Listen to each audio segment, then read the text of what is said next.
आज रोड या ठिकाणी तालुका जिल्हा सातारा आमचे लीगल ॲडवायझर आणि आर्किटेक्ट प्लान ज्यांनी दिले ते राजेंद्र काळे साहेब कणकवलीचे आज या रोड गावी आलेले आहेत. त्यांच्या माध्यमातून आज ही माझ्या घराचं बांधकाम चालू आहे. हे आपण माझ्या मागे पाहिलं तर हे संपूर्ण बांधकाम हे चिऱ्यामध्ये आहे आणि हे पूर्ण जे ड्रॉइंग पासून जे 2D 3D प्लॅन सरांचंच असून या कामासाठी आपण गेल्या 1 वर्षभर काम करतोय. खरं तर हे पाहायला गेलं तर हे काम आपण म्हणतो तसं नाहीये. फार खर्च असतो. मोल्डिंग असो, घोडा असो किंवा त्याच्यामध्ये ग्रुप पॉन्टिंग आहे, पेपर टच आहे, या सगळ्यांचे वेगवेगळे रेट्स असून हे काम करत असताना आपण पाहायला गेलं खर्चिक असतं, परंतु दिसायला फार सुंदर येतं. आतापर्यंत आपण हे पाहिलं तर याच्यानंतर याच्यावरती फिनिशिंग ग्राइंडिंग थ्रू फिनिशिंग करणार आहोत आणि त्याच्यानंतर वरती बलुस्टर आहेत गॅलरीमध्ये दोन्ही ठिकाणी लावणार आहोत. त्या बलुस्टर नंतर याचा बघण्याचा व्ह्यू आणि फॅब्रिकेशन झाल्यानंतर एकदम वेगळ्या प्रकारचा हा बंगलो तयार होणार आहे. आणि अशाच पद्धतीचं आपल्याला जर काम करायचं असेल तर कणकवलीचे आपले सर आहेत राजेंद्र काळे सर, यांच्याशी संपर्क करा. धन्यवाद. नमस्कार मित्रांनो, मी राजेंद्र काळे स्वागत करतोय तुमचं आजच्या नवीन व्हिडिओमध्ये. मित्रांनो, आज आपण साताऱ्यामध्ये आलेलो आहोत आणि साताऱ्यामध्ये चिरा जे मोल्डिंगचं काम आहे त्याचं मेजरमेंट घेण्यासाठी आलेलो आहोत. आणि हे जे G+1चं मोल्डिंगचं काम आहे त्याचं टोटल मजुरी किती येणार आहे हे तुम्हाला मी शेवटी सांगेन. हा व्हिडिओ शेवटपर्यंत पहा.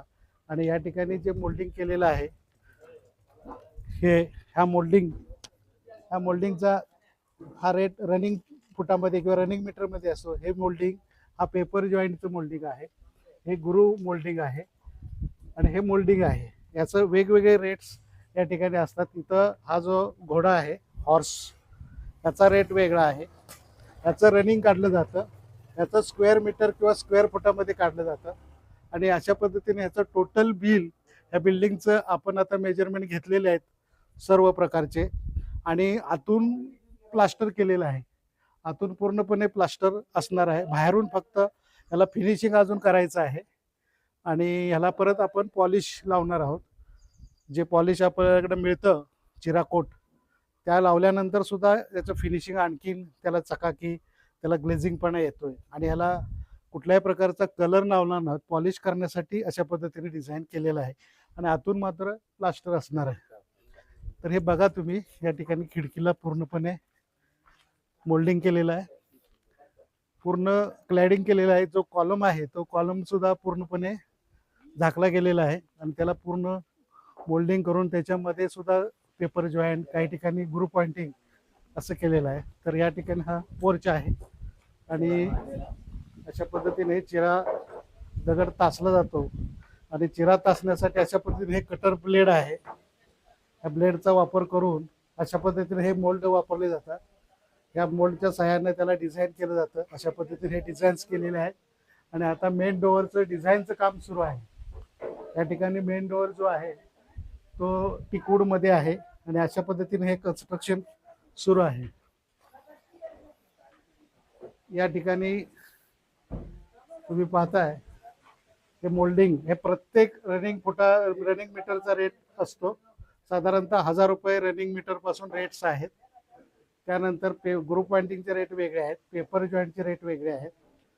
आणि आतून तुम्ही जर पाहाल तर आतून या ठिकाणी पूर्णपणे हे प्लास्टर करायचं आहे. त्यामुळं आतून जर तुम्हाला हवं असेल तर त्याचा रेट डबल होतो. आतून सुद्धा तुम्हाला ग्रुप पॉइंटिंग पाहिजे असेल, पेपर जॉईंट पाहिजे असेल तर त्याचा डबल रेट होतो. मात्र एखादी वॉल तुम्ही करू शकता. पूर्णपणे या ठिकाणी काय केलेलं आहे, आतल्या बाजूला ह्या भाजी विटा वापरलेल्या आहेत, लाल विटाचा वापर केलेला आहे पार्टिशन वॉलला. आणि बाहेरून फक्त चिरा वापरलेला आहे.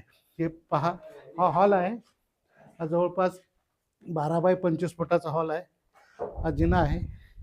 इकडे हे किचन आहे, किचनला आपण सिंगल लॉक दिलेला आहे. इथं किचन हे पूर्व बाजूचं आहे. घोमेगाव हे आहे ना, हे एक बेडरूम आहे. आणि ह्या बेडरूम मध्ये तुम्ही पाहताय ही बाहेरची भिंत आहे, हे त्याला पेपर जॉईंट केलेला आहे, आतून प्लास्टर. ही आतली वॉल आहे, ही चिऱ्यामध्ये आहे, विटामध्ये आहे. ही एक आतली आहे विटामध्ये, ही चिऱ्यामध्ये आहे. मात्र ह्याला पूर्णपणे हे विटा वापरल्यामुळे काय होतं की चिरा हा महाग मिळतो, चिऱ्याची कॉस्टिंग वाढतं, त्याचबरोबर चिऱ्याचा लोड पण वाढतो वरत्या मजल्यावर असेल तर. त्यामुळे हे तुम्ही आदल्या मधल्या वॉल बांधणार असाल तर त्या अशा पद्धतीने लाल विटाचा वापर करू शकता.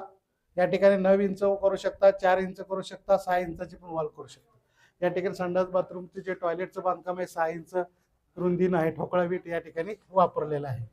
हे खाली हॉल, बेड, किचन अशा पद्धती 2 टॉयलेट आणि वरती आपण आल्यानंतर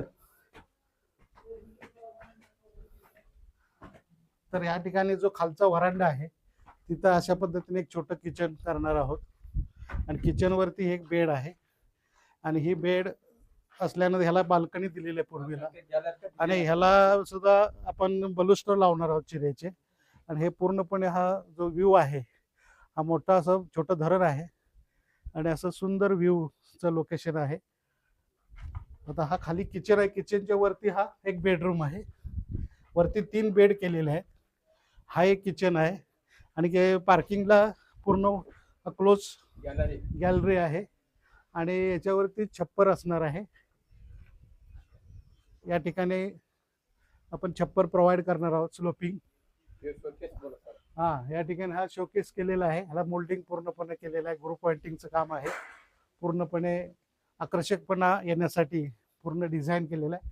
आणि खाली जो हॉल आहे त्या हॉलवरती एक मास्टर बेड अशा पद्धतीने मोठा बेड केलेला आहे, त्याला 2 खिडक्या आहेत, एक लॉफ्ट आहे.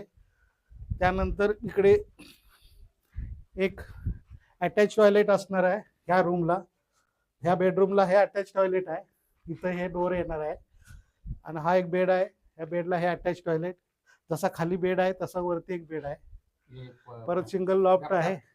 हा लॉफ्ट हा और एक टॉयलेट इथे एक आहे, इथे एक टॉयलेट आहे.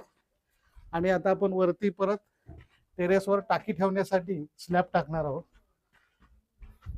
अशा पद्धतीनं हे कन्स्ट्रक्शन सुरू आहे, पूर्णपणे चिराचा वापर केलेला आहे, विटाचा वापर केलेला आहे आणि हे जे टॉयलेट्स वरती हा एक स्लॅब गेलेला आहे आणि इथून हा व्ह्यू ह्याच्यावरती स्लॅन्टेड, आता चारी बाजूला असे स्लॅन्टेड शीट्स वापरणार आहोत फॅब्रिकेटेड. हे झाल्यानंतर ह्याच्यावरती सुद्धा स्लॅब टाकून ह्याच्यावरती पाण्याची टाकी असणार आहे, पेपर जॉईंट आहे आणि ह्याला सुद्धा आपण कव्हर करणार आहोत आणि इथं लॅडर लावून वरती मेंटेनन्स करू शकतो. तर अशा पद्धतीने हे G+2चं डिझाईन केलेलं आहे. 30 बाय 40 फुटाचं, 1200 स्क्वेअर फीट ग्राउंड फ्लोअरला आणि 1200 स्क्वेअर फीट प्लस फ्लोअरला. हे साधारणतः आणि हे जिनाचे 100 स्क्वेअर फीट, 2500 स्क्वेअर फीटचं कन्स्ट्रक्शन आहे आणि